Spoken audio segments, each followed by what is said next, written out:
সাধারণত English football league championship বা EFL এর শীর্ষ 2 দল সরাসরি ইংলিশ প্রিমিয়ার লিগে খেলার সুযোগ পায়, আর পয়েন্ট টেবিলে 3 থেকে 6 নম্বরে থাকা দল টুর্নামেন্টের প্লে অফ পর্বে খেলার যোগ্যতা অর্জন করে। সে প্লে অফ পর্বের চ্যাম্পিয়ন দল সুযোগ পায় প্রিমিয়ার লিগে পা রাখা।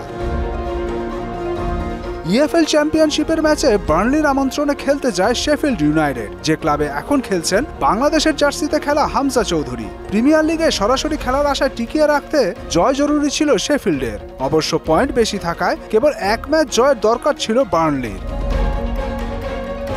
ম্যাচের 28 মিনিটে জশ ব্রাউনহিলের গোলে এগিয়ে যায় বার্নলি, তবে এর 9 মিনিটের মাথায় টমাস ক্যাননের নৈপুণ্যে সমতায় ফেরে শেফিল্ড। এর কিছুক্ষণ পর ফাউলের অভিযোগে পেনাল্টি পেয়ে যায় বার্নলি।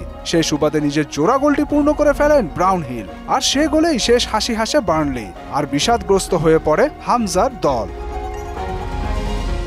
খেলা শেষে প্রতিপক্ষ দল ও ভক্তদের সঙ্গে বিবাদে জড়িয়ে পড়েন হামজা চৌধুরী। মেজাজ হারিয়ে তেড়ে যান তাদের দিকে, তবে ঠিক কী কারণে এমনটা হয়েছে তা স্পষ্ট নয়। কয়েকটি গণমাধ্যমের অনুমান, বার্নলির উৎসব পালনকালে তীর্যক কোনো মন্তব্য সইতে পারেননি হামজা, যে কারণে ক্ষোভে ফেটে পড়েন তিনি। অনাকাঙ্ক্ষিত পরিস্থিতি এড়াতে পরে নিরাপত্তা কর্মীরা তাকে সরিয়ে নেয়। যদিও প্লে অফ নিশ্চিত হওয়ায় প্রিমিয়ার লিগের আশা এখনও টিকে আছে শেফিল্ড ইউনাইটেডের। মুদাসসির আলী, মোহনা সংবাদ।